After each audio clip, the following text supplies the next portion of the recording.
will be covering this topic of principles of natural justice in administrative law. ये topic थोड़ा आपको मतलब थोड़ा इसमें कंटेंट्स आपको काफी ज्यादा है, ठीक है, क्योंकि इसमें केस लॉज आपको काफी ज्यादा है, कुछ सब टॉपिक्स भी इसमें ज्यादा है, ठीक है, but we will try to read it in a very simple way. Concept हमारा क्लियर हो जाएगा तो बाकी सब आपको इजीली समझ में आ जाएगा, बाकी केस लॉज भी आप इजीली याद कर लीजिएगा, इसलिए कॉन्सेप्ट पे ज्यादा फोकस कीजिएगा। इसका नोट्स मैं अभी नहीं प्रोवाइड कर रहा हूँ बिकॉज क्रैश कोर्स का नोट्स अभी इसका मैं आपको 1-2 दिन बाद प्रोवाइड करूंगा, बट मैं जितने भी चीजें बताऊंगा आप लोग उसको नोट कर लीजिएगा, आपको नोट्स में वही सब केसेस और बेसिकली सब टॉपिक्स आपको मिलने जाएंगे, ठीक है। एक second.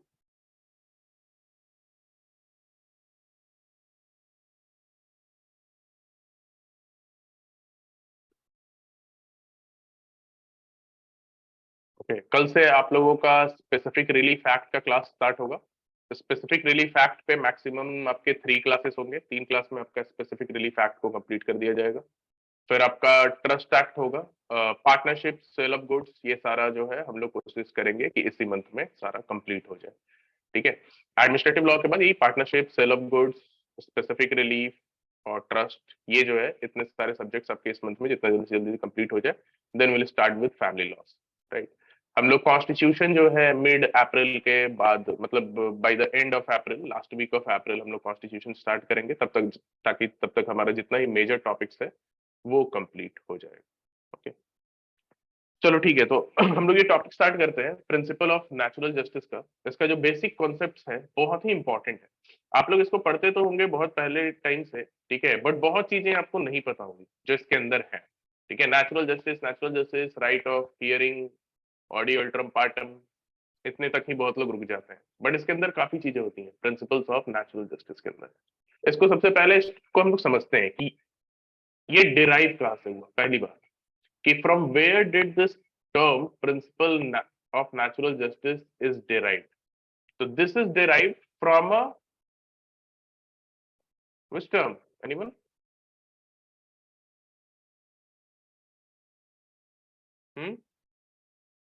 Just natural. Am I audible? Yes, sir, you are audible. Yes Okay. Sir. Roman law का टर्म है जस्ट नेचुरल, ठीक है। अब इसी टर्म से आप समझ जाइएगा कि बेसिकली ये प्रिंसिपल ऑफ नेचुरल जस्टिस है क्या। देखिए, आप लोग को ये पता है कि प्रिंसिपल ऑफ नेचुरल जस्टिस क्या होता है, राइट ऑफ हियरिंग, है ना, कि राइट टू बी हर्ड, कि nobody should be punished without being heard, ठीक है। बट ये है क्या, आखिर इसका बेसिस क्या है, इसका अस्तित्व क्या है, नेचुरल जस्टिस का बेसिकली क्या फिलोसफी है इसके बिहाइंड, हम क्या प्रिंसिपल ऑफ नेचुरल जस्टिस कहां से आया है, कैसे हम इसको डिराइव करते हैं। तो ये जस्ट नेचुरल जो वर्ड है, इसका मीनिंग अगर आप समझ जाते हैं तो आपका प्रिंसिपल ऑफ नेचुरल जस्टिस का कॉन्सेप्ट आपका क्लियर हो जाएगा। सभी को पता है कि it is audi अल्ट्रम partem, right of fair hearing होनी चाहिए, दूसरे पार्टी को भी सुनना चाहिए, बट क्यों, why, that is the basis of this principle of natural justice. तो देखो, जस्ट नेचुरल का मतलब क्या होता है कि ये एक तरीके का फिलोसफिकल सिस्टम है, ठीक है। फिर जस्ट नेचुरल का मतलब होता है क्या है कि कोई भी लीगल और moral principle, any legal and moral principle which is based on human nature. ध्यान से समझना इस बात को, कॉन्सेप्ट समझिएगा, केस लॉज इजीली याद हो जाएगा सारा। लीगल, जस्ट नेचुरल का मतलब क्या हुआ, लीगल और मोरल प्रिंसिपल जो कि किसी ह्यूमन नेचर पे बेस्ड है, ह्यूमन नेचर पे बेस्ड है, और ह्यूमन का जो मोरालिस्टिक आइडिया होता है and moralistic ideas of right and wrong.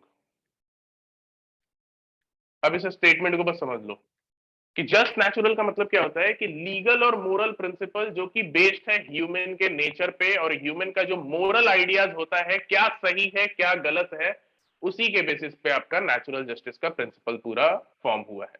अब क्या सही है क्या गलत है, ये ह्यूमन नेचर के अकॉर्डिंग, ये कोई नेचुरल जस्टिस कोई लेजिस्लेशन में नहीं दिया गया है, ठीक है, कोई लेजिस्लेशन में, कोई जुडिशियल डिसीजन में, या कोई स्टैच्यूट में ये नहीं दिया गया है प्रिंसिपल ऑफ नेचुरल जस्टिस की ये होगा। प्रिंसिपल ऑफ नेचुरल जस्टिस क्या है, ह्यूमन नेचर में ही ये है, बेस्ड है।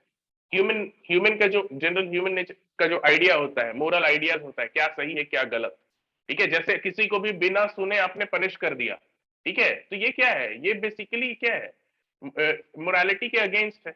कोई भी पर्सन, रीजनड पर्सन, ठीक है, लॉजिकल पर्सन, इस बात को सुनकर यही कहेगा कि किसी को बिना सुने क्यों सजा दे दिया, ठीक है। फिर अगर आप ही ने गलती की और आप ही डिसाइड करेंगे कि ये सही है या गलत, तो ये भी एक तरीके का मोरलिस्टिक रॉन्ग आइडिया है कि जिसने गलती की वही उस चीज को डिसाइड कर रहा है। तो नेचुरल जस्टिस डिराइव कहां से हुआ है? जस्ट नेचुरल वर्ड से। और जस्ट नेचुरल वर्ड का मतलब क्या होता है कि वैसे लीगल प्रिंसिपल्स, जैसे नेचुरल जस्टिस भी क्या है, ये एक लीगल प्रिंसिपल है, तो वैसे लीगल और मोरल प्रिंसिपल जो कि ह्यूमन नेचर पे बेस्ड है, और ह्यूमन का जो आइडिया होता है राइट एंड रॉन्ग का। ठीक है, तो ये समझ गए कि principal of natural justice is based on the moral and legal principle of human nature and their ideas of right and wrong. और ये कोई लेजिस्लेशन, जुडिशियल डिसीजन या स्टैट्यूट से आया नहीं है। ठीक है, इनफैक्ट एक इंपॉर्टेंट स्टेटमेंट है लॉर्ड क्रैनवर्थ। लॉर्ड क्रैनवर्थ ने नेचुरल जस्टिस को इनफैक्ट यूनिवर्सल जस्टिस का नाम दे दिया था। He said that natural justice should be renamed as universal justice. Why? Because it is a kind of principle जिसको कि रिकॉग्नाइज किया जाता है by all civilised state. It is recognised by all civilised states. जितने भी आपको दुनिया भर में सिविलाइज्ड स्टेट हैं, ठीक है, वो सब इसको जो है फॉलो करते हैं। इसलिए नेचुरल जस्टिस को हम क्या, किस चीज का दर्जा देना चाहिए? Universal justice. ठीक है, कहीं भी आप चले जाएं, देश के किसी भी कोने पे चले जाएं, अगर आपका एडजुडिकेशन हो रहा है, ठीक है, अगर आपके विरुद्ध कोई भी डिसीजन लिया जा रहा है, कोई भी ऑर्डर पास किया जा रहा है दुनिया के किसी कोने में, तो बेसिक लीगल प्रिंसिपल जो नेचुरल जस्टिस का है वो फॉलो करना जरूरी है, क्योंकि ये यूनिवर्सल जस्टिस होता है। ठीक है, और ह्यूमन आपको हर जगह है, कोई ऐसा नहीं कि इंडिया का ह्यूमन अलग है, पाकिस्तान का ह्यूमन अलग है। ह्यूमन नेचर सब, मतलब ह्यूमन नेचर यहाँ का अलग है, वेस्ट कंट्रीज का अलग है। Human nature, ideas of right and wrong लगभग सब जगह जो है इक्वल ही होता है। ठीक है, तो नेचुरल जस्टिस का जो प्रिंसिपल है ये लीगल और मोरल प्रिंसिपल है, बेस्ड है किस पे? ह्यूमन नेचर पे। अब यहाँ पे देखो प्रीलिम्स का क्वेश्चन यहीं से कितना बन सकता है। यहाँ पे आपका कहां से डिराइव हुआ है? Just natural. जस्ट नेचुरल कहाँ का टर्म है? रोमन लॉ का। ठीक है, ये किस चीज पे बेस्ड है? जुडिशियल डिसीजन पे, स्टैच्यू पे, लेजिस्लेशन पे, ह्यूमन नेचर पे। It is based on human nature, their ideas of right and wrong. ठीक है, फिर इसको यूनिवर्सल जस्टिस जो है किसने नाम दिया? Lord Cranworth gave it the name of universal justice. ठीक है, तो ये बेसिकली आपका इंट्रोडक्शन पार्ट हुआ नेचुरल जस्टिस का। ठीक है, आई होप सभी को क्लियर होगा। किसी को यहाँ तक डाउट? एनीवन? किसी को भी डाउट होगा आप लोग बताइएगा। अब देखो, अब नेक्स्ट यहाँ पे आपको जानना है कि नेचुरल जस्टिस जो है ये किस चीज का पार्ट है? सब्सटैंटिव पार्ट है या प्रोसीजरल पार्ट है? एनीवन?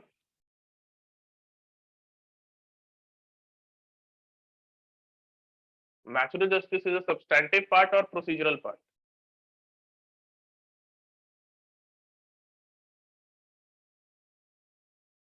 सब प्रोसीजरल होना चाहिए। प्रोसीजरल पार्ट से। Procedural. Yes, it is a procedural part. ठीक है, ये प्रोसीजर के स्टेज पे इसको फॉलो करना नेसेसरी है। नेचुरल, इसके अंदर कोई राइट और ड्यूटी थोड़ी पता चलता है हमें। नेचुरल जस्टिस के अंदर कोई राइट और ड्यूटी नहीं पता चलता। नेचुरल जस्टिस के अकॉर्डिंग आपको कोई भी डिसीजन लेना है, आपको कोई भी एडमिनिस्ट्रेटिव डिसीजन लेना है, आपको कोई भी एडजुडिकेशन करना है, ये एक प्रोसीजरल प्रिंसिपल है, हायर प्रोसीजरल प्रिंसिपल। ठीक है, natural justice represents higher procedural principle. Higher procedural principle की किसी को भी बिना सुने आप सजा नहीं देंगे। जिसने भी गलती की है वो खुद अपने विरुद्ध डिसीजन नहीं लेगा।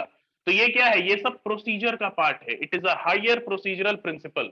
और अब देखो, अब ये नेचुरल जस्टिस मैंने क्या बोला, ये कोई जुडिशियल डिसीजन में नहीं आया, बट इसको रिकॉग्नाइज किसने किया है? Recognise this higher procedural principle is recognised and developed bye.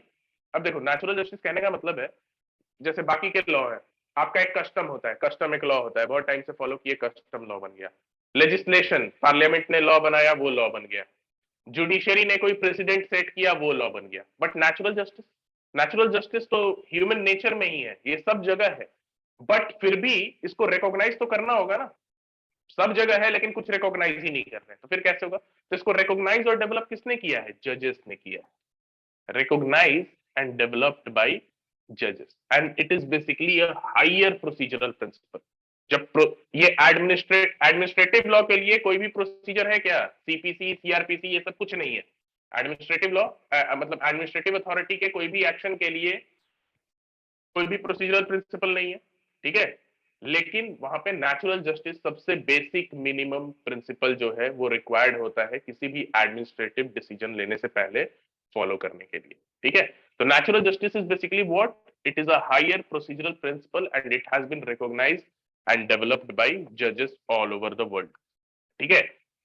और एवरी एडमिनिस्ट्रेटिव एजेंसी, ठीक है, एवरी एडमिनिस्ट्रेटिव एजेंसी, अब वो एडमिनिस्ट्रेटिव एजेंसी कुछ भी हो सकती है, क्वासी जुडिशियल, नॉन जुडिशियल, सभी पे अप्लाई करेगा कि it must follow the principle of natural justice in any decision which is likely to affect right of any individual. जो भी किसी एडमिनिस्ट्रेटिव एजेंसी जो है या एडमिनिस्ट्रेटिव बॉडी या जुडिशियल बॉडी कोई भी ऐसा डिसीजन लेती है जिससे कि कोई इंडिविजुअल अफेक्ट हो सकता है, तो वहां पे उसको नेचुरल जस्टिस के प्रिंसिपल को फॉलो करना ही होगा, ठीक है। Because it is a higher procedural principle which must be follow in every situation wherever any decision और order is likely to affect the right of an individual. जहां पे भी किसी इंडिविजुअल का राइट अफेक्ट हो रहा है, ये प्रोसीजरल प्रिंसिपल अप्लाई होना ही होना है, ठीक है। इट इज, इसको ये भी कहा जाता है कि it is one procedural rule, क्योंकि मैंने क्या बताया, प्रोसीजरल रूल एडमिनिस्ट्रेटिव लॉ के लिए नहीं है, ठीक है। इसमें कोई सीआरपीसी सीपीसी जैसा है नहीं, बट नेचुरल जस्टिस को क्या बोला जाता है? It is one and only procedural rule for any administrative action. किसी भी एडमिनिस्ट्रेटिव एक्शन के लिए वन प्रोसीजरल रूल है कि हर एडमिनिस्ट्रेटिव एक्शन में प्रोसीजर ये आपको पूरा होना ही चाहिए। अब जैसे मान के चलो एडमिनिस्ट्रेटिव एक्शन क्या क्या हो सकता है। मान लिया कोई एडमिनिस्ट्रेटिव डीएम को ऑर्डर दिया गया है कोई पॉलिसी, कोई स्कीम इंप्लीमेंट करने के लिए लोकल एरिया में, ठीक है, कोई लोकल एरिया में कोई स्कीम इंप्लीमेंट करने के लिए। अब वो स्कीम जब इंप्लीमेंट करने जाता है, ठीक है, उसी ने स्कीम बनाया और वही उसको इंप्लीमेंट करने के लिए जाता है, और उसके अगेंस्ट जब ऑब्जेक्शन रेज होता है तो वही ये डिसाइड करने के लिए भी बैठ जाता है कि ये स्कीम सही है कि नहीं, ठीक है। तो ये नेचुरल जस्टिस के अगेंस्ट नहीं है, this is against natural justice, कि जिसने उस स्कीम को इनिशिएट किया वही डिसाइड कर रहा है उसके अगेंस्ट कोई भी ऑब्जेक्शन जो रेज हो रहा है, ठीक है। तो it is a one procedural rule कि आपको नेचुरल जस्टिस हर एडमिनिस्ट्रेटिव एक्शन में आपको फॉलो करना है, ठीक है। कोई भी डिसिप्लिनरी प्रोसीडिंग चल रही है किसी, ठीक है, कोई भी क्वासी जुडिशियल कोई एडमिनिस्ट्रेटिव ट्रिब्यूनल फंक्शन कर रहा है, तो वहां पे क्या है, दूसरे पार्टी को हियर नहीं करेगा, करेगा। तो हर एडमिनिस्ट्रेटिव एक्शन में, अब वो एडमिनिस्ट्रेटिव एक्शन चाहे जुडिशियल नेचर का हो या नॉन जुडिशियल नेचर का हो, प्रोसीजरल रूल आपको नेचुरल जस्टिस का फॉलो करना ही करना है, ठीक है। क्योंकि ये एक मिनिमम प्रोटेक्शन है, इसको ये भी टर्म किया जाता है कि it is basically a minimum protection. Natural justice is a minimum protection, सबसे मिनिमम आपको ये प्रोटेक्शन तो देना ही देना है।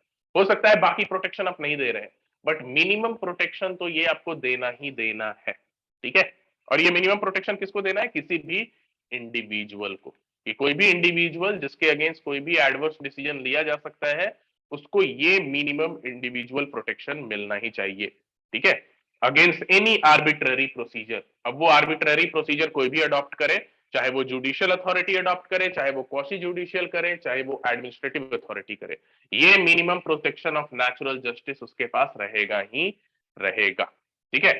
मतलब ऐसा नहीं कि इसको कोई स्टैट्यूट में देना चाहिए, अब ठीक है, कि स्टैच्यू में बोलना चाहिए कि हाँ दूसरे पार्टी को सुन के ही उसके विरुद्ध डिसीजन दो, ये कोई स्टैट्यूट में होना नेसेसरी नहीं है, ठीक है। ये एक मिनिमम प्रोटेक्शन है जो कि हमेशा किसी भी इंडिविजुअल को मिलेगा irrespective of right conferred in statute, कि स्टैच्यू में कोई लॉ में आपको ये राइट दिया गया है चाहे नहीं दिया गया है, आपके पास ये मिनिमम प्रोटेक्शन हमेशा ही अवेलेबल रहेगा। अब नेक्स्ट क्वेश्चन अराइज होता है, टू हुम इट अप्लाइज, ठीक है। तो अभी तो हम लोग वो डिस्कस ही कर लिए, खैर हम लोग उस केस को देख लेते हैं जिसमें इसको बताया गया था, हम लोग ऑलरेडी इस चीज को पढ़ लिए हैं अभी तक, कि टू हुम इट अप्लाइज तो इस देखो नेचुरल जस्टिस में बहुत ही लैंडमार्क केस है, इससे रिलेटेड बहुत सारे अलग अलग नेचर के क्वेश्चन बन सकते हैं, इसलिए इसके लिए अच्छे से आप पढ़ लीजिएगा। एक रायपक वर्सेज यूनियन ऑफ इंडिया, इसके फैक्ट्स के बारे में हम लोग आगे भी डिस्कस करेंगे जहां पे रेलेवेंट होगा, लेकिन अभी हम लोग बस ये देख रहे हैं कि यहाँ पे सुप्रीम कोर्ट के सामने ये क्वेश्चन आया कि नेचुरल जस्टिस का प्रिंसिपल किस पे अप्लाई करता है, क्या ये लेजिस्लेचर पे अप्लाई करता है? तो कोर्ट ने बोला नहीं, लेजिस्लेचर पे अप्लाई नहीं करता है। क्या ये जुडिशियरी पे अप्लाई करता है? यस। क्या ये क्वासी जुडिशियल बॉडीज पे अप्लाई करता है? यस। क्या ये एडमिनिस्ट्रेटिव अथॉरिटी पे अप्लाई करता है? यस। बट लेजिस्लेचर पे अप्लाई नहीं करता है। ठीक है, तो एक रायपक वर्सेस यूनियन ऑफ इंडिया के केस में ये बताया गया नेचुरल जस्टिस का प्रिंसिपल जो है, प्रोसीजरल प्रिंसिपल, ये किसके ऊपर अप्लाई कर रहा है, कौन कौन बाउंड है इस नेचुरल जस्टिस के प्रिंसिपल से। ठीक है, तो इसमें क्या बताया गया कि in absence of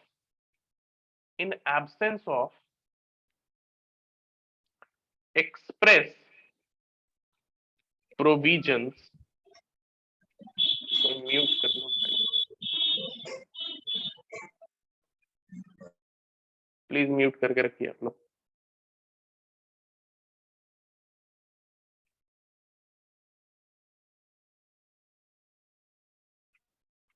In absence of express provision in any statute dispensing with the observance of, इसको लिख लो, dispensing with the observance of principles of natural justice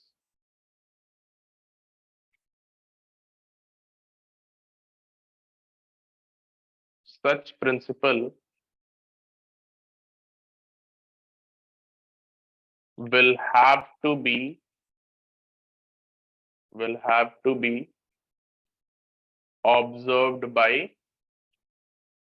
all judicial, quasi-judicial and administrative proceeding। देखो इस बात को समझो ध्यान से, यहाँ क्या बताया गया इस पर्टिकुलर केस में, बताया गया कि in absence of express provision in any statute which dispenses with observation of principle of natural justice, इस केस में ये बताया गया कि कभी कभी कोई स्टैच्यूट में ही अगर देखो नेचुरल जस्टिस फॉलो करने के लिए कोई स्टैच्यू में कुछ प्रोवाइडेड नहीं होना चाहिए, नेचुरल जस्टिस फॉलो करना ही करना है, लेकिन नेचुरल जस्टिस कोई पर्टिकुलर तरह का नेचुरल जस्टिस नहीं फॉलो करने के लिए हो सकता है कोई लॉ में बोल दे, कुछ इमरजेंसी के कारण बोल दे कि ये रिक्वायरमेंट फॉलो करना नेसेसरी नहीं है। ठीक है, ये रिक्वायरमेंट फॉलो करना नेसेसरी नहीं है, ऐसा किया जा सकता है। ठीक है, बहुत सारे आपको एक्सेप्शंस होते हैं नेचुरल जस्टिस के, जैसे आपके कॉन्स्टिट्यूशन में ही एक्सेप्शन है नेचुरल जस्टिस का, कोई बता सकता है कोई कॉन्स्टिट्यूशन में एक्सेप्शन नेचुरल जस्टिस का, किसको बिना कोई रीजन दिए भी रिमूव किया जा सकता है? एनीवन?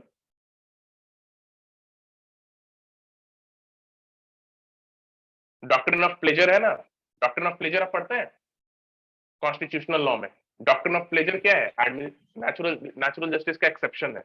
डॉक्ट्रिन ऑफ प्लेजर क्या बोलता है कि किसी को भी जो भी मतलब जिसके प्लेजर पे वो वर्क कर रहा है, प्लेजर मतलब उसके चाहने पे, उसके डिस्क्रिप्शन पे, वो जब चाहे उसको तब रिमूव कर सकता है। जैसे आपका गवर्नर को प्रेसिडेंट जब चाहे तब रिमूव कर सकता है।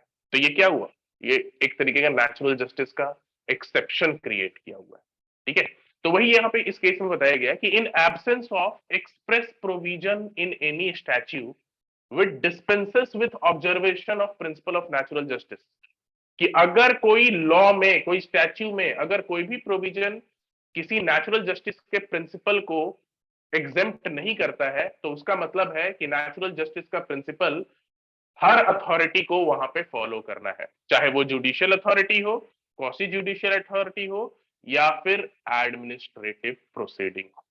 ठीक है, इन दोनों को फॉलो करना है। अब देखो, अब इसी केस में एक और चीज मैं बता दूं, वो भी एग्जाम में पूछा हुआ क्वेश्चन है पहले। इस केस में जब कोर्ट ने ये बताया कि आपका जो नेचुरल जस्टिस का प्रिंसिपल है किस पे अप्लाई करेगा, जुडिशियल अथॉरिटी पे अप्लाई करेगा, क्वासी जुडिशियल अथॉरिटी पे अप्लाई करेगा और एडमिनिस्ट्रेटिव प्रोसीडिंग्स पे अप्लाई करेगा। इन तीनों पे जो है नेचुरल जस्टिस का प्रिंसिपल अप्लाई करता है। तो देखो, जुडिशियल अथॉरिटी में तो किसी को कोई डाउट नहीं है, जो भी हाई कोर्ट, सुप्रीम कोर्ट, जितने भी लोअर कोर्ट होते हैं वो सब आ गए आपके जुडिशियल अथॉरिटी पे, तो इन पे अप्लाई करेगा। तो ये तो चलो एडमिनिस्ट्रेटिव लॉ से अलग है। एडमिनिस्ट्रेटिव लॉ का पार्ट ये दोनों बनता है, ठीक है। Quasi judicial authority, quasi judicial authority का एग्जांपल क्या हुआ? Tribunal tribunal. हाँ, जो भी आपके ट्रिब्यूनल्स हुए, ठीक है, जो भी आपके ट्रिब्यूनल्स क्रिएट किए जाते हैं। फिर आपका एडमिनिस्ट्रेटिव प्रोसीडिंग क्या हुआ? कोई भी एग्जीक्यूटिव ऑर्डर वगैरह हुआ, ठीक है, कोई भी एग्जीक्यूटिव ऑर्डर्स वगैरह ये सब आ गए आपके एडमिनिस्ट्रेटिव प्रोसीडिंग में।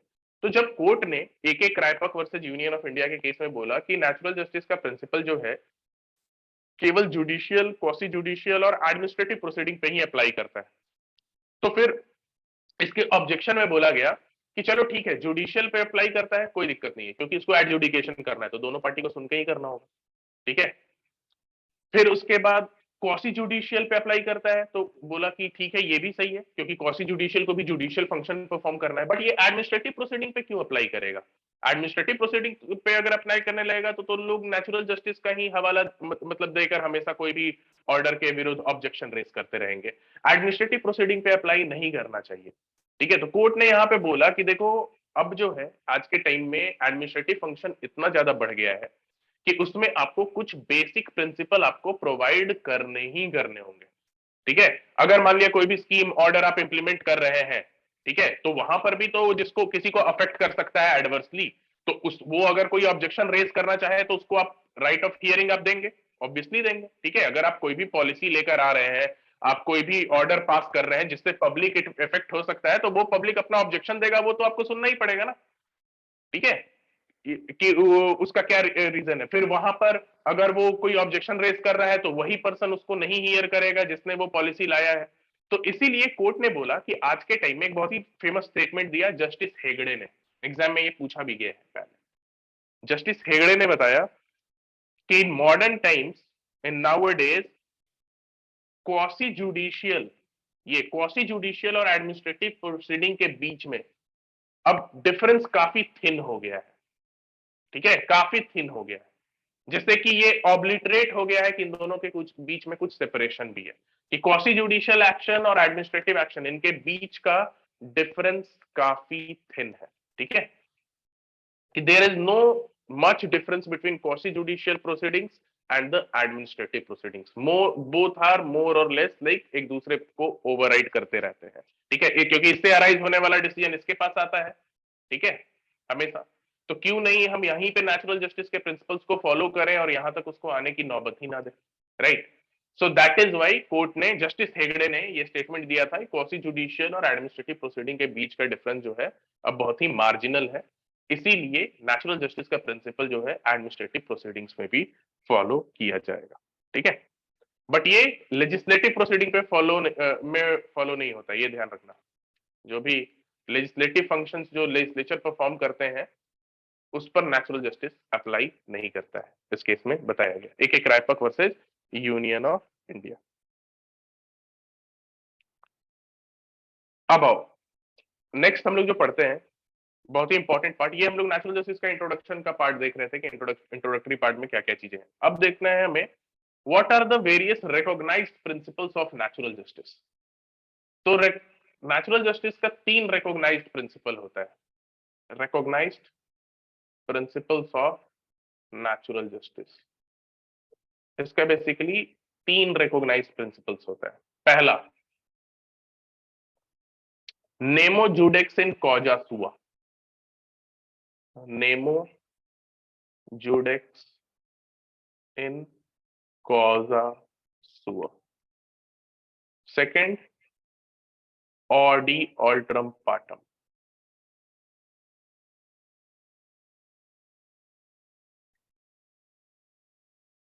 थर्ड, किसी को पता है? एनीवन? किसी को कोई idea? Reason decisions. Yes, very good, reason decisions, जिसको कि आप स्पीकिंग ऑर्डर्स भी कहते हैं, स्पीकिंग ऑर्डर्स। ठीक है, तो आज की क्लास हम लोग कोशिश करेंगे इन दोनों को कंप्लीट कर लेने का। इसमें तो ज्यादा कुछ है भी नहीं, वैसे इन दोनों में आपको काफी सारे केसेस भी देखने हैं। ये 3 रिकॉग्नाइज्ड प्रिंसिपल है नेचुरल जस्टिस के।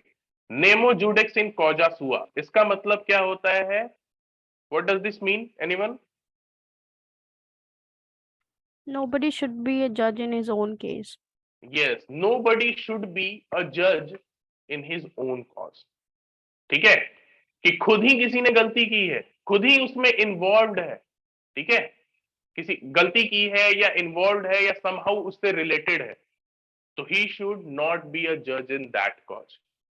नोबडी शुड बी अ जज इन हिज ओन कॉज। अब ये जो प्रिंसिपल है, नोबडी शुड बी अ जज इन हिज ओन कॉज, इसको पॉपुलरली हम क्या बोलते हैं? डॉक्ट्रिन ऑफ बायस। क्यों डॉक्ट्रिन ऑफ बायस बोलते हैं? क्योंकि अगर कोई पर्टिकुलर पर्सन रिलेटेड है किसी डिस्प्यूट में किसी तरीके से, तो ऑब्वियसली वहां पे वो बायस डिसीजन देगा, एक पक्ष के तरफ ही होकर डिसीजन देगा, क्योंकि वो उस मैटर में खुद रिलेटेड है, वो उसका खुद का कॉज है उसमें। ठीक है, तो नोबडी शुड बी अ जज in his own cause is the first recognised principle of natural justice. और ये लेड डाउन किस केस में हुआ था? ये नोट कर लो, this was laid down in Earl of Derby's case. This was laid down in Earl of Derby's case. ये केस बस याद रखना, ठीक है, इंग्लिश केस है कॉमन लॉ का, उसी में ये प्रिंसिपल लेड डाउन किया गया था कि नोबडी शुड बी जज इन हिज ओन कॉज।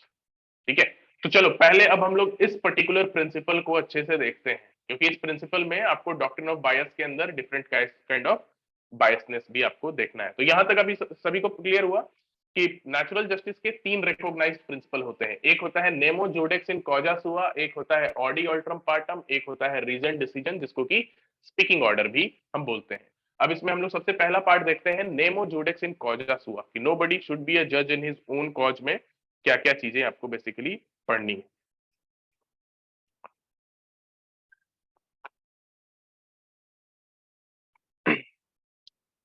इसको क्या बोलते हैं हम? डॉक्ट्रिन ऑफ बायस बोलते हैं। नेमो जुडिक्स इन कॉजा सुआ को बेसिकली डॉक्ट्रिन ऑफ बायस बोलते हैं। अब ये डॉक्ट्रिन ऑफ बायस बेसिकली क्या करता है? ये बेसिकली स्ट्राइक करता है उन फैक्टर्स पे जो कि किसी भी जज को इन्फ्लुएंस कर सकता है कोई भी डिसीजन पे रीच करने के लिए। मतलब कि वो बायस बना सकता है किसी भी जज को। अब वो क्या क्या चीजें हो सकती हैं जो किसी जज को बायस बना सकता है? आप लोग सोचिए, इसको डिस्कस कीजिएगा तो बहुत इजीली याद हो जाएगा। थ्योरी तरह के इसको याद करने की जरूरत नहीं है, बहुत ही प्रैक्टिकल बात है। किन किन चीजों से आप बायस्ड हो सकते हैं और किसी पर्टिकुलर डिसीजन पे आप पहुंच सकते हैं just because of that biasness.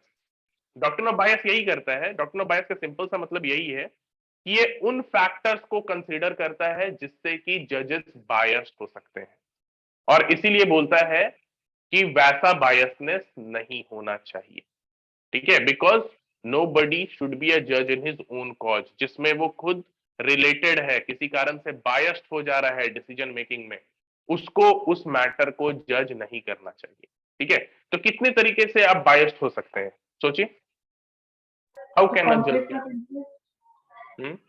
पिक्यूनियरी बायस। हाँ, कहीं पे मतलब पैसे से रिलेटेड, कोई मान लिया कि कोई मैटर आपके पास आया, ठीक है, आप उसमें अगर डिसीजन देंगे तो आपको पता है कि नहीं, मान लो कि कोई हाउस का ये है, कोई रियल एस्टेट प्रॉपर्टी है, ठीक है, उस रियल एस्टेट प्रॉपर्टी में 4 फ्लैट आपने भी बुक करा के रखा है और वो रियल एस्टेट प्रोजेक्ट काफी टाइम से पेंडिंग है और वो आप ही के बेंच पे आ गया डिसीजन मेकिंग के लिए। तो अब यहाँ पे क्या हुआ? अगर वहां पे अगर आप उस रियल एस्टेट प्रोजेक्ट के फेवर में डिसीजन दे देते हैं तो आपका भी उसमें पिक्यूनरी इंटरेस्ट इन्वॉल्व है। कैसे? क्योंकि 4 फ्लैट आपका खुद का बुकड है। नो डाउट आप जबरदस्ती अपने पास लेके नहीं आए हैं, बट आपके पास आ गया है। तो यहाँ क्या होगा? यहाँ पे आप बायस डिसीजन दे सकते हैं। तो वैसे मैटर में आपको खुद को पीछे कर लेना चाहिए, नहीं तो बाद में कोई और उसके अगेंस्ट ऑब्जेक्शन रेज करेगा तो मैटर फिर से रीओपन किया जा सकता है। ठीक है, फिर कहीं पर कोई पार्टी किसी का दोस्त है, कोई किसी का दुश्मन है, ठीक है, किसी का कोई के अगेंस्ट कोई पर्टिकुलर पर्सनल इलविल है, तो वहां पर भी बायसनेस हो सकता है।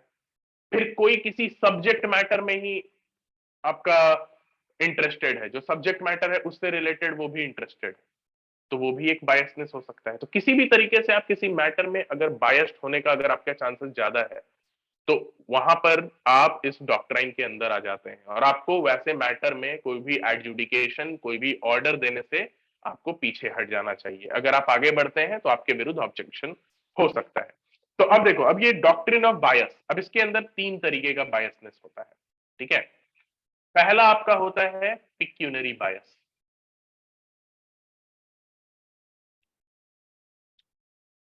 पिक्यूनरी बायस। दूसरा आपका होता है पर्सनल बायस।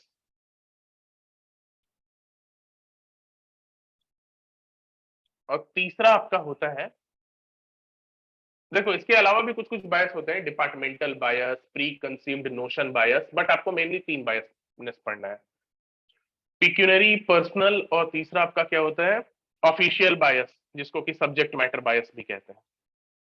ऑफिशियल बायस और सब्जेक्ट मैटर बायस। अब इसके अंदर हम लोग काफी केस लॉज अभी देखेंगे हम लोग, ठीक है। और आप लोग आंसर देते रहिएगा, हम फैक्ट्स आपको देंगे और आप बताइएगा कौन सा तरीके का बायसनेस है, बट उससे पहले कुछ इसके बारे में हम लोग एक डिस्कशन कर लेते हैं।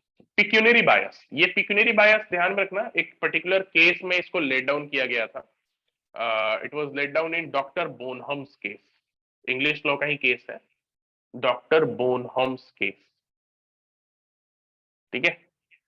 इस केस को popularly Thomas Bonham versus college of physicians बोला जाता है। इसमें बेसिकली क्या था कि बोनहोम जो थे वो बिना कोई सर्टिफिकेट लिए इस पर्टिकुलर कॉलेज से, ठीक है, कॉलेज ऑफ फिजिशियन से, वो उस लोकल एरिया में फिजिशियन की तरह प्रैक्टिस करने लगे। तो उसने इसके इनके ऊपर एक प्रोसीडिंग बैठाई, ठीक है, और फिर डिसीजन दिया इनके अगेंस्ट। तो इसमें एडवर्ड कोक आप लोग जान रहे हैं, Lord Edward Coke. Lord Edward Coke ने इसमें यह डिसीजन दिया था कि यहां पे पिक्यूनरी बायसनेस हो रहा है, और यहां पे for the first time this principle was laid down of pecuniary biasness, कि वहां पे जो कॉलेज अथॉरिटी, मान लिया कि डॉक्टर बोनहम के ऊपर जो पेनल्टी इंपोज कर रही है वो उस कॉलेज अथॉरिटी को ही मिलना है, ठीक है, उस कॉलेज अथॉरिटी को ही मिलना है, और वही जो है इनके अगेंस्ट कोई डिपार्टमेंटल प्रोसीडिंग बैठा रही है किसी तरीके का, ठीक है, और पेनल्टी भी इंपोज कर रही है, और वो पेनल्टी उसी को आ रहा है। तो ये क्या हुआ, ये एक तरीके का पिक्यूनरी बायसनेस हुआ, ठीक है। तो पिक्यूनरी बायसनेस का जनरली मतलब क्या हुआ, पिक्यूनरी बायसनेस जहां पे भी आपका कोई मॉनेटरी फाइनेंशियल इंटरेस्ट अगर आपका इन्वॉल्व है किसी भी सब्जेक्ट मैटर में, तो वो आपका पिक्यूनरी बायसनेस के अंदर आपका आ सकता है, ठीक है। तो ये आपका हुआ pecuniary biasness. Personal bias, personal bias बताइए कोई आप लोग, पर्सनल बायस कैसे कैसे अराइज हो सकता है। ये किसी मनी रिलेटेड ट्रांजेक्शन से अराइज हो सकता है, मॉनेटरी फाइनेंशियल ट्रांजेक्शन से। पर्सनल बायस कैसे अराइज होगा, it may arise how. Sir जब पार्टीज पर्सनली, जब जज से पार्टीज पर्सनली इंटरेस्टेड हो, जैसे अगर कोई फैमिली मेंबर हो या फिर कोई फ्रेंड हो, वैसे केस में पर्सनल बायस आ सकता है। ये देखो, पर्सनल बायस जो है फ्रेंडशिप से अराइज होता है, कोई रिलेटिव है उससे अराइज हो सकता है, कोई आपका कलीग है उससे अराइज हो सकता है, और कोई आपका एनिमी है उससे भी अराइज हो सकता है। किसी के साथ आप दोस्त हैं, किसी के साथ आप दुश्मन हैं, कोई किसी के साथ आप वर्क करते हैं, उससे भी अराइज हो सकता है, ठीक है। क्या मान लो कि जो डिसीजन देने के लिए जिस भी बॉडी के पास या ऑर्डर पास करने के पास जिसके पास भी वो मैटर गया है, ठीक है, और वो जिसके अगेंस्ट गया है वो उसका रिलेटिव है, उसका सन इन लॉ है, ठीक है, सन इन लॉ का भाई है, कोई भी रिलेटिव है, क्लोज रिलेटिव, ठीक है, या उसका कोई फ्रेंड है, बचपन का फ्रेंड है, या कलीग है, वो लोग साथ काम करते हैं, या उसका दुश्मन है, दुश्मन है तो ऑब्वियसली एडवर्स डिसीजन देने का चांसेस ज्यादा होता है। तो पर्सनल बायसनेस इन चीजों से अराइज होती है। अभी हम लोग सारा केस लॉ देखेंगे, पहले हम लोग तीनों कॉन्सेप्ट्स को देख लेते हैं। और थर्ड है आपका ऑफिशियल बायस या सब्जेक्ट मैटर बायस, ठीक है, जहां पे भी एडजुडिकेटर जनरली इंटरेस्टेड होता है सब्जेक्ट मैटर में। इसका दो चीज हो सकता है कि या तो वो जनरली इंटरेस्टेड है सब्जेक्ट मैटर में, या फिर उसने कोई इंट्रोड्यूस किया है कोई स्कीम और पॉलिसी, और खुद ही वो जो है इंटरेस्ट किया गया है उस स्कीम और पॉलिसी के विरुद्ध ऑब्जेक्शन को एंटरटेन करने के लिए। तो यहाँ क्या है, सब्जेक्ट मैटर बायस, की जिस सब्जेक्ट मैटर में हम खुद ही इंटरेस्टेड है, ठीक है, हमने कोई स्कीम लाया, हमने कोई पर्टिकुलर स्कीम लाया, तो उसमें मैं खुद ही इंटरेस्टेड हूँ कि ये स्कीम जो है इंप्लीमेंट हो जाना चाहिए, उसके विरुद्ध जो ऑब्जेक्शन आया मैं ही उसको हैंडल कर रहा हूँ, मैं ही उसको ले रहा हूँ। तो ये क्या हुआ, this is a kind of subject matter bias, और इसको ऑफिशियल बायस भी कहा जाता है, जहां पे भी आप उस सब्जेक्ट मैटर से समहाउ जो है इन्वॉल्व है। ठीक है, जैसे इसका एग्जाम्पल, सिंपल सा एग्जाम्पल अगर आपको हम देते हैं, ठीक है, जैसे इसका एग्जाम्पल हो सकता है कि मान के चलो कोई पर्टिकुलर अथॉरिटी है, जो जुडिशियल अथॉरिटी है, उस समय मान लिया कि कोई पर्टिकुलर डिसीजन लेकर आया गया था, जिसके अकॉर्डिंग मतलब कोई गाइडलाइन कुछ लेट डाउन किया गया किसी भी पर्टिकुलर मैटर को लेकर। जैसे मान के चलो गाइडलाइन लाइक पैसिव यूथनेशिया का गाइडलाइन आपका है, ठीक है, पैसिव यूथनेशिया का गाइडलाइन लेट डाउन किया गया। आगे जाकर कभी पैसिव यूथनेशिया का कॉन्स्टिट्यूशनल वैलिडिटी चैलेंज हो रहा है, ठीक है, और उसमें वही जज है जिसने वो गाइडलाइन लेट डाउन किया था। तो ये क्या हुआ, ये एक तरीके का उसका सब्जेक्ट मैटर बायस, ठीक है, कि उस सब्जेक्ट मैटर में वो खुद ही इन्वॉल्व। क्यों, क्योंकि उसी ने वो गाइडलाइन लेट डाउन किया था, और कॉन्स्टिट्यूशनल वैलिडिटी आप उसी के पास जाके चैलेंज कर रहे हैं। तो this is what, this is a kind of subject matter bias और ऑफिशियल बायस। ओके, चलो अब इसके अंदर हम लोग कुछ कुछ केस लॉज देखते हैं। आप लोग इसको थोड़ा हम लोग इस तरीके से देखेंगे कि आप लोग को याद भी हो जाए इसके अंदर का केस लॉज, ठीक है। आप लोग ये समझ गए पिक्यूनरी बायस क्या हुआ, पर्सनल बायस क्या हुआ, ऑफिशियल बायस क्या हुआ। इसमें किसी को डाउट है तो पूछ लो। हाँ, यहाँ पे एक और इंपॉर्टेंट चीज आपको जानना है, ये बायसनेस तो इतना हम लोग देख लिए, बट क्या टेस्ट है डिटरमाइन करेगा, what is the test for determining biasness, कि वहां पे बायस्ड होकर कोई जज एक्ट करेगा कि नहीं करेगा, इसका क्या टेस्ट है। क्या वहां पे एक्चुअल बायस प्रूव होना करना नेसेसरी है, नहीं। टेस्ट फॉर डिटरमाइनिंग मतलब क्या टेस्ट है कि क्योंकि देखो ऐसे तो अगर आप देखेंगे पर्सनल बायस में तो बहुत चीज हो सकता है बचपन में कोई, आप कभी स्कूल में आप क्लास 6-7 में किसी के साथ पढ़े हो और आप बन गए हाईकोर्ट के जज, ठीक है, और वो बन गया गुंडा मावाली, और वो आया तो अब आपको बोल दिया कि नहीं आप तो पहले फ्रेंड थे, 6-7 में आप साथ में पढ़े थे। तो ऐसा भी तो नहीं चलना चाहिए ना। तो what is the test for determining biasness, ठीक है, हो सकता है किसी मैटर में बहुत ही रिमोटली आप इन्वॉल्व हो, पिक्यूनरी इंटरेस्ट आपका एकदम हल्का सा हो, रिमोटली हो। अब गवर्नमेंट का कोई स्कीम आया है, उससे आपको भी फायदा होने वाला है, तो मतलब वो भी क्या पिक्यूनरी बायसनेस में आ जाएगा, क्या उसको आपके पास चैलेंज नहीं किया जा सकता है। तो इसीलिए ये क्वेश्चन आ रहा है क्या है टेस्ट फॉर डिटरमाइनिंग बायसनेस। तो यहां पे यही कहना है कि to determine the biasness, actual biasness prove करना नेसेसरी नहीं है। एक्चुअल बायसनेस की सही में वहां पे बायसनेस है जज के तरफ से, it need not be proved. Actual biasness need not be proved.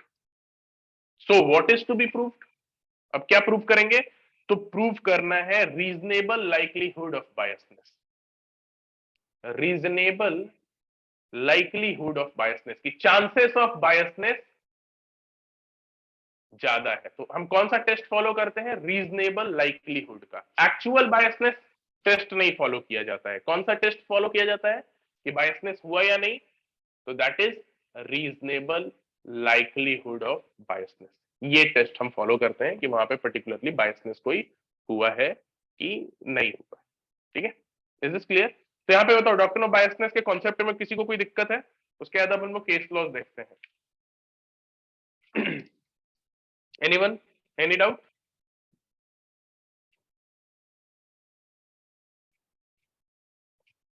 चलो आप लोग, आई होप आप लोग भी ऐसा कुछ टेबल बना लिए होंगे, जो जो केस लॉ हम बताएंगे वो पर्टिकुलर जिस भी बायसनेस में आएगा उसमें इंक्लूड करते चलिएगा, ठीक है। मेंस में भी आपको आंसर फॉर्मुलेट करने में काफी हेल्प होगा।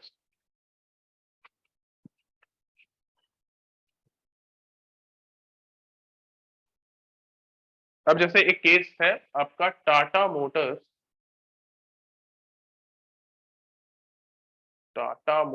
Challenge versus government of waste Bengal. ये वाला केस आप लोग सुने भी होंगे, वो वेस्ट बंगाल में जो सिंगूर लैंड था जिसमें कि काफी लोगों को वहां से हटा दिया गया था, तो उसी के रिहैबिलिटेशन से रिलेटेड ये केस था। काफी मतलब ये पॉपुलर हुआ था 8-9 साल पहले, काफी ज्यादा पॉपुलर, क्या कंट्रोवर्सी में था। ठीक है, Tata Motors challenge versus government of waste Bengal. इसमें क्या हुआ कि इसमें कॉन्स्टिट्यूशनल वैलिड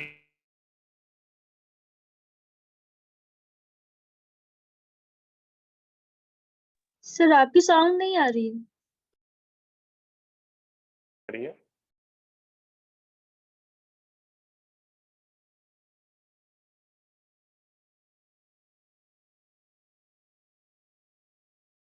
हेलो, किसी को आवाज नहीं आ रही है मेरी? अब आ रहा है सर। ठीक है, ये केस है Tata Motors challenge versus government of waste Bengal. इसमें सिंगूर लैंड रिहैबिलिटेशन एक्ट जो है उसको चैलेंज किया गया था, उसकी कॉन्स्टिट्यूशनल वैलिडिटी को। क्यों? क्योंकि वो लोगों को क्या कर रहा है, उनके होम से डिप्राइव कर रहा था। ठीक है, तो right to settle and reside आपके आर्टिकल 19 में जो है उससे डिप्राइव कर रहा था, राइट टू लाइफ से डिप्राइव कर रहा था।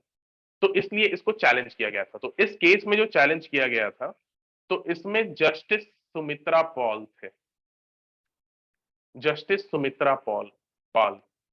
इन्होंने खुद को रिक्यूज कर लिया। रिक्यूज मतलब उस मैटर में आगे एडजुडिकेट करने से खुद को वापस कर लिया। खुद को वापस क्यों कर लिया? क्योंकि वो पर्सनली जो है कुछ लोगों को जानते थे, कि कुछ लोगों के साथ गुड टर्म्स पे थे, जो कि मतलब इस लैंड रिहैबिलिटेशन प्रोजेक्ट से जुड़े हुए थे।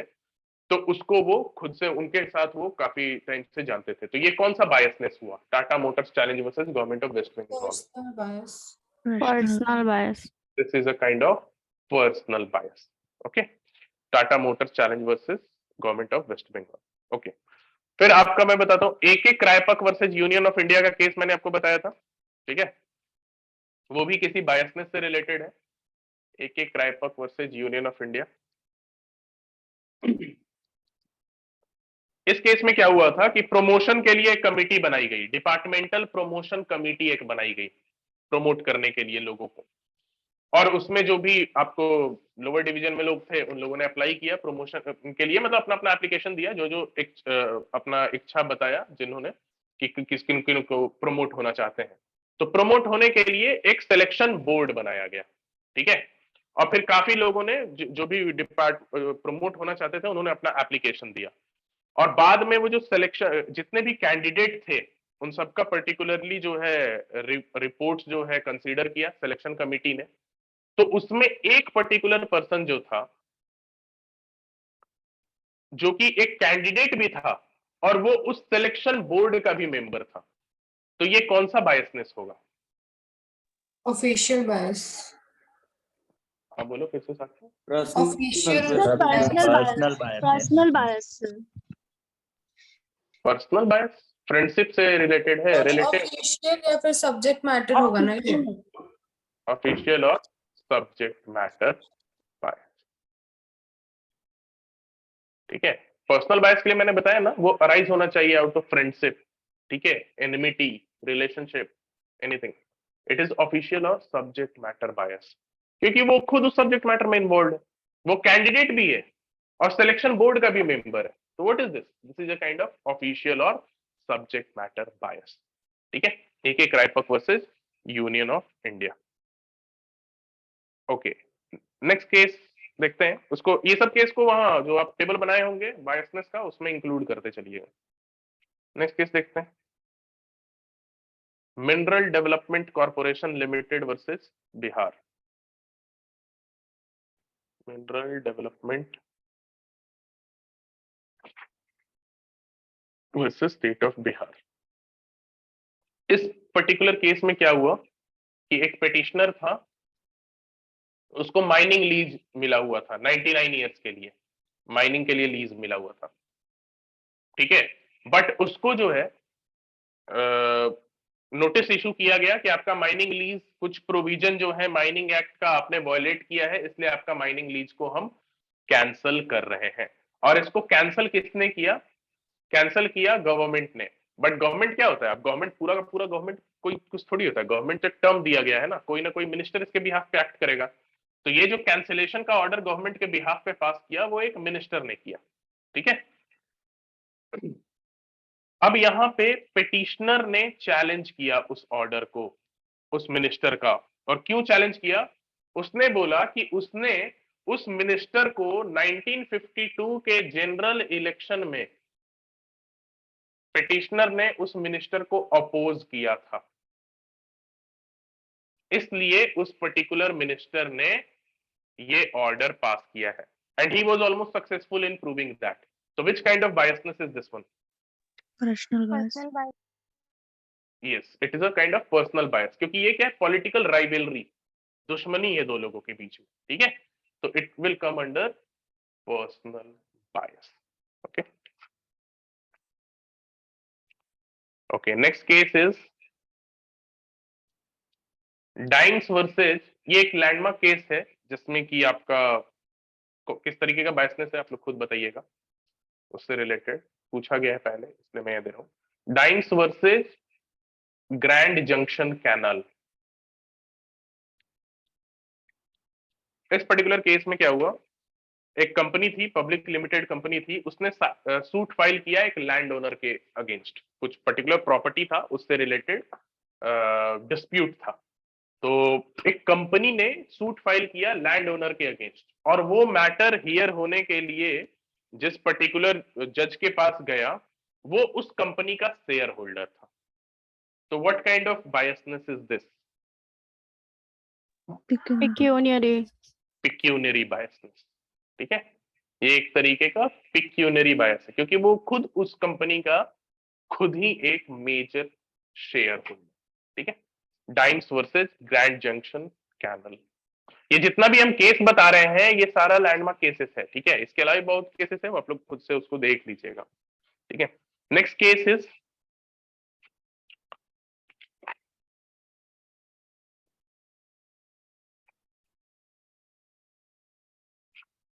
Justice Mohapatra versus state of Orissa. Sorry, justice Mohapatra, J Mohapatra, J Mohapatra versus state of Orissa.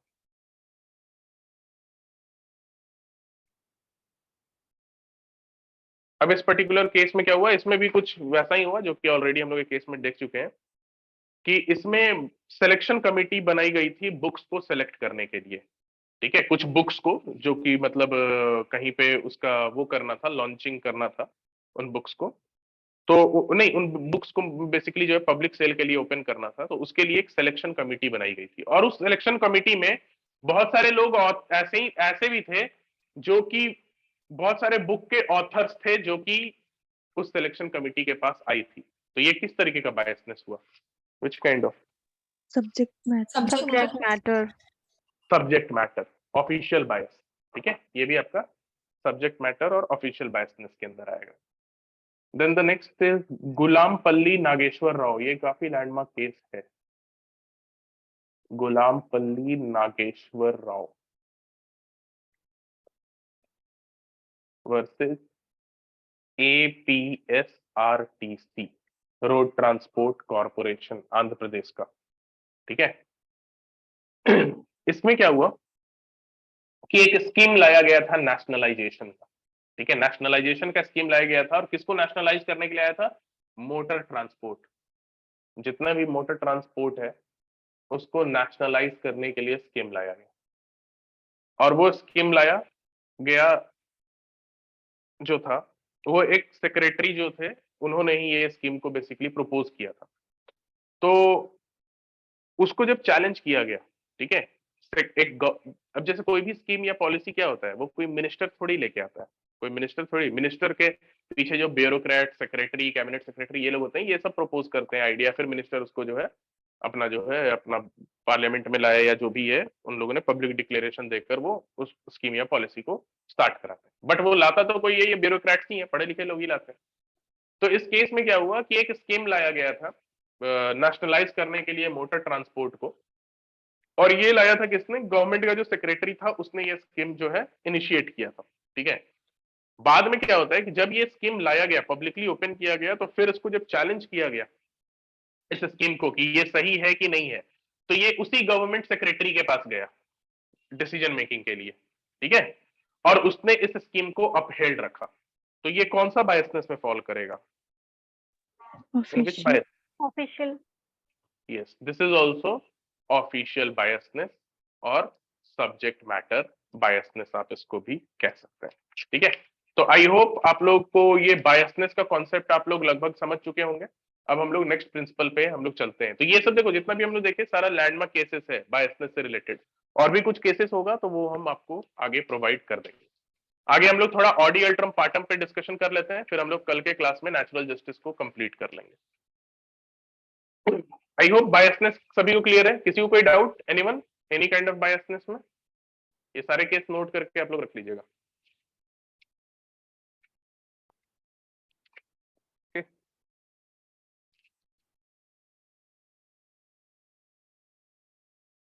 Doctor Bonham case क्या लेट डाउन हुआ था, कौन सा? Personal bias. Personal bias. Personal bias, pecuniary ना? Pecuniary bias. Pecuniary bias. Sorry. Pecuniary bias.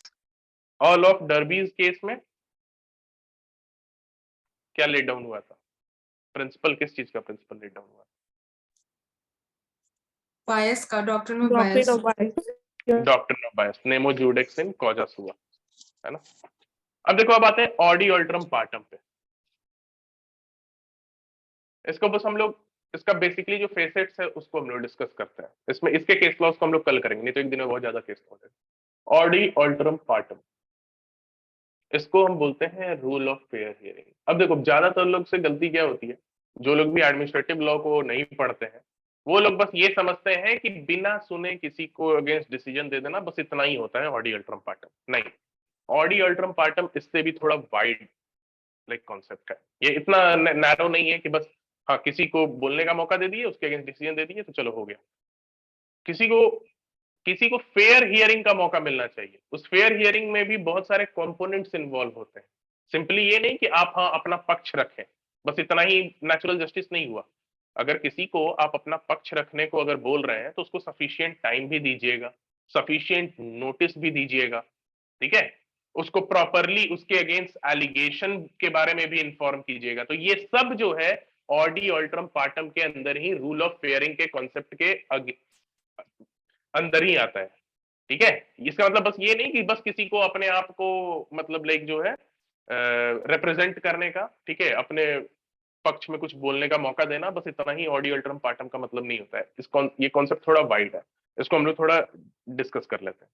Audi अल्ट्रम पार्टम, इसका literal meaning तो सभी को पता है कि no one should be condemn और punished without having a fair opportunity of hearing, कि किसी को आप बिना हियर किए हुए पनिश आप नहीं कर सकते। ये आपको ऑडी अल्ट्रम पार्टम होता है, ठीक है। बट रूल ऑफ हियरिंग के लिए क्या क्या एसेंशियल रिक्वायरमेंट हो सकते हैं, फेयर हियरिंग के लिए क्या क्या एसेंशियल हो सकता है? तो सबसे पहला क्या है, फेयर हियरिंग कब होगा? मान लो मेरे अगेंस्ट कोई ऑर्डर पास करना है या मेरे अगेंस्ट कोई डिसीजन लेना है, तो वहां पे अभी है कि मुझे फेयर हियरिंग का मौका मिलना चाहिए। अब फेयर हियरिंग का मौका क्या है? हमको फोन करके डायरेक्ट बोला जाए अच्छा चलिए आप अपने बारे में पक्ष रखिए, या फिर आप आधे घंटे के अंदर कोर्ट आइए और अपना पक्ष रखिए। ये फेयर हियरिंग नहीं हुआ। फेयर हियरिंग क्या हुआ कि पहले मुझे नोटिस दी जाएगी। First of all I will be given a notice, because hearing starts with notice. In administrative law, hearing always starts with notice. इस बात को नोट भी कर लो, इनफैक्ट ये पूछा हुआ भी है एग्जाम में पहले कि in administrative law hearing starts with notice. Notice के साथ हियरिंग स्टार्ट होता है एडमिनिस्ट्रेटिव लॉ में, ठीक है। अब ये नोटिस जो होना चाहिए इसके लिए भी रिक्वायरमेंट है कि नोटिस ऐसा वैसा नोटिस नहीं कि आधा अधूरा बस आपने बात बोल दी। अगर मेरे विरुद्ध कोई चार्ज लाया गया है या मेरे विरुद्ध कोई एक्शन लिया जा रहा है और साथ में उसके कुछ फाइन भी इंपोज किया जा रहा है, पेनल्टी भी इंपोज किया जा रहा है, तो उस नोटिस में सारी बातें होनी चाहिए। बस ये नहीं कि आपके विरुद्ध एक्शन लिया गया, अगर मेरे विरुद्ध कुछ पेनल्टी लिया गया है तो वो भी आप नोटिस में बताइए। अगर आप नहीं बताते हैं तो वो भी वायलेशन है ऑडी अल्ट्रम पार्टम का। तो नोटिस जो भेजा जाएगा ये एक केस में बताया गया है, Punjab national bank versus all India bank employees federation. इस पर्टिकुलर केस में बताया गया था कि notice must be complete. Notice पूरा का पूरा कंप्लीट होना चाहिए, ठीक है। कि नोटिस अगर कंप्लीट नहीं है तो वो वायलेशन है आपके ऑडी अल्ट्रम पार्टम का। तो Punjab national bank versus all India bank employees federation के केस में ये बताया गया था कि जो नोटिस आप भेजेंगे वो भी आपका पूरा का पूरा कंप्लीट होना चाहिए, ठीक है। तो ये आपका पहला कंपोनेंट हम लोगों ने देख लिया रूल ऑफ फेयर हियरिंग का। इसके बाद आपका और क्या कंपोनेंट होगा? अब नोटिस के बाद क्या होगा? नोटिस के बाद पहला आपका नोटिस गया, नोटिस के बाद क्या होगा? हियरिंग होगा सर। अपीयरेंस। हाँ, अपीयरेंस, मतलब अब आपका प्रॉपर हियरिंग होगा, ठीक है। ये सेकंड कंपोनेंट हुआ। मतलब बस रूल ऑफ हियरिंग मैंने बताया ना कि ऑडियो अल्ट्रम पार्टम का मतलब बस इतना ही नहीं कि किसी को आप बुला के आप उसको अपना बात कहने का मौका दिए, आप उसको पहले नोटिस दिए, तब तो वो अपना दिमाग लगाएगा कि मुझे क्या बोलना है जाके किसी भी अथॉरिटी के सामने। तो पहले आप नोटिस देंगे, फिर आप उसको हियरिंग का मौका देंगे, ठीक है।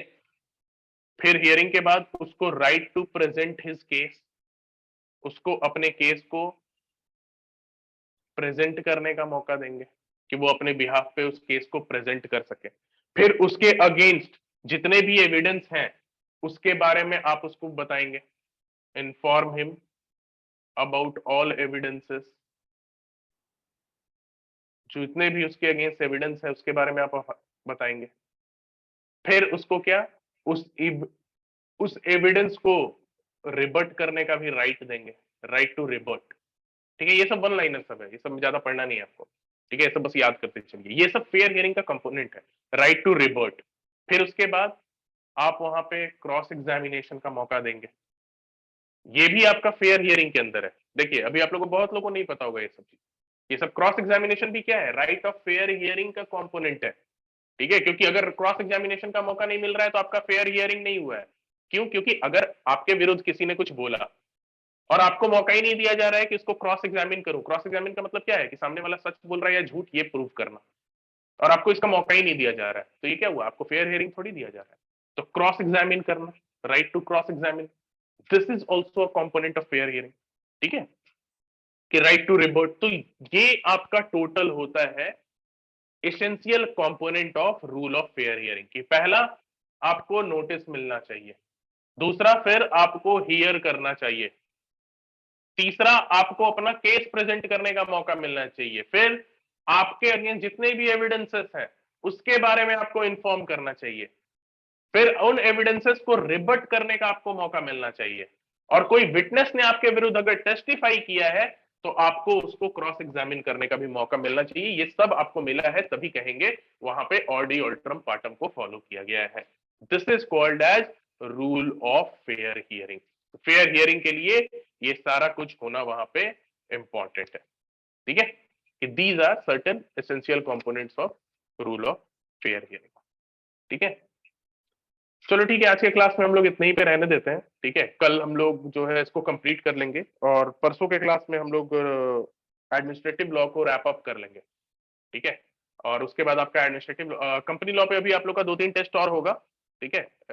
आपको इन्फॉर्म कर दिया जाएगा टेलीग्राम ग्रुप में, और फिर एडमिनिस्ट्रेटिव लॉ कंप्लीट होने के बाद उसका टेस्ट होगा। कल से मॉक टेस्ट आप लोग का बिहार जुडिशरी का हम लोग अपलोड कर देंगे ऐप पर। तो अब ऐसा नहीं कि अब ऐसा सोचिए कि हम कंप्लीट कर लेंगे तब सॉल्व करेंगे, या फिर आप अपने हिसाब से स्ट्रैटेजी बना सकते हैं, बट हम यही एडवाइस करेंगे कि टेस्ट देना स्टार्ट कर दीजिएगा, ताकि उससे आपको पता चलेगा कौन कौन से सब्जेक्ट पे फोकस करना है, ठीक है। तो हम लोग full length mock test app पे कल से स्टार्ट कर देंगे। हर वीक में एक एक आपका टेस्ट अपलोड होगा, और अप्रैल के फर्स्ट वीक से 2-2 अपलोड होगा। अभी बस लॉ का अपलोड होगा, अप्रैल के फर्स्ट वीक से लॉ और जीके दोनों का अपलोड होगा। और जो सब्जेक्ट वाइज टेस्ट है वो कल जैसे आपका टेलीग्राम ग्रुप हुआ था उस ग्रुप में आपको ये डाला जाएगा। कल पहला मॉक टेस्ट अपलोड कर दिया जाएगा। तो पहला मॉक टेस्ट जो है वो आपका मतलब ऐप पर, क्योंकि जो भी मॉक टेस्ट है वो पेड ही रहता है, एक्सेप्ट जो हमारे फुल कोर्स के स्टूडेंट है, उसके अलावा बाकी के लिए तो वो पेड ही रहता है। बट पहला टेस्ट जो है सभी के लिए फ्री रहेगा, तो पहला टेस्ट सभी लोग दे सकते हैं, ठीक है, फुल लेंथ वाला। और बाकी आपका उधर आपका टेलीग्राम में आपका जिस तरीके सब्जेक्ट वाइज दिया जा रहा है उस तरीके से टेस्ट लेते रहेंगे, ठीक है, ओके। चलो आज का जो हम लोग इतना पढ़े हैं केस लॉ वगैरह, इसको हम लोग जल्दी से कंप्लीट कर लेते हैं, ठीक है। There is a very thin line of difference between quasi-judicial and administrative proceedings. ये स्टेटमेंट किसने दिया था, किस केस में, बताओ जल्दी से। जस्टिस जस्टिस हेगड़े एक एक रुपये वाले केस में। एक एक रायपायक वर्सेस यूनियन ऑफ इंडिया के केस में। गुल्लापल्ली नागेश्वर राव का केस किस तरीके के बायसनेस से इंक्लूडेड है? Official bias. Official bias. Official bias. No one should be a जज इन हिज ओन कॉज, इसका मैक्सिम बताइए। नेमो Nemo judex causa sua. किसमें लेट डाउन हुआ? All of Darby's case. All of Darby's case. Pecuniary bias किस जज ने let down किया था? Edward Coke. यस, किस केस में? Bonham's Dr. Bonham. Doctor born doctor Bonham's case.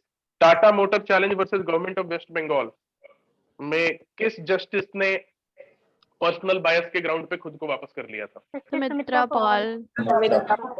जब इससे सुमित्रा पॉल। अभी एक साल पहले का भी कोई डिसीजन है, रिसेंट है, उसमें भी किसी जस्टिस ने, नागपुर के जस्टिस ने किसी मैटर से पिक्यूनरी बायसनेस पे वापस कर लिया था अपने आप को। ठीक है, कितने कंपोनेंट होते हैं टोटल नेचुरल जस्टिस के? 3 देखो 3 ही आंसर देना, बहुत लोग 2 पे रुक जाते हैं। पहले 2 होता था, लेकिन मेनका गांधी केस के बाद से इंडिया में अब 3 कंपोनेंट होते हैं। ठीक है, रीजन, डिसीजन और स्पीकिंग ऑर्डर। इसका मतलब क्या होता है कि जो भी आप डिसीजन दे रहे हैं उसके पीछे आप रीजन देंगे ही देंगे। ठीक है, तो इसलिए 3 कंपोनेंट होता है नेचुरल जस्टिस का, इसका हमेशा ध्यान रखिएगा। ऑफिशियल बायस का दूसरा नाम क्या है?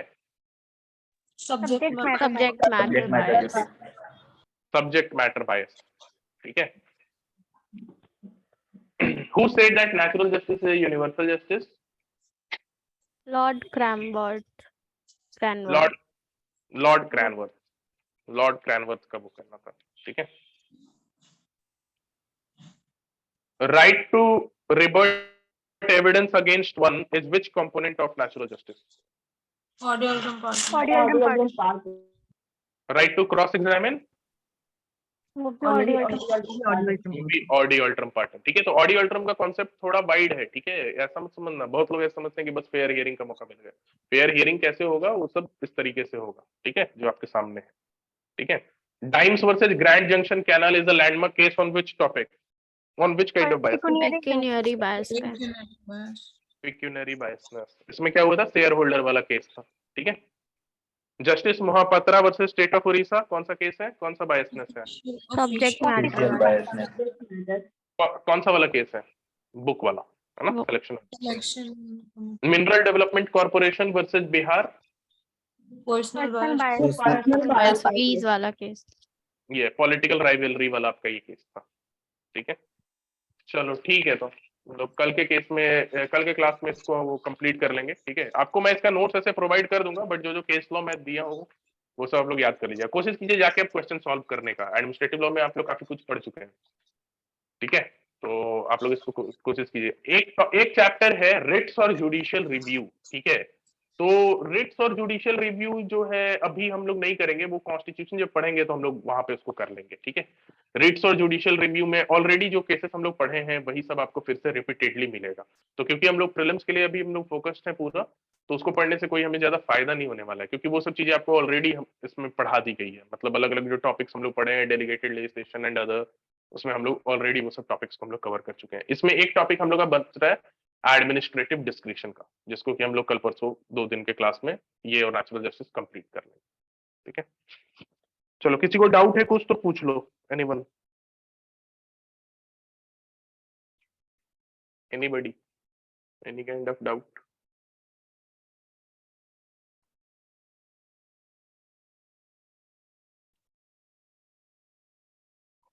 चलो ठीक है, थैंक यू एवरीवन।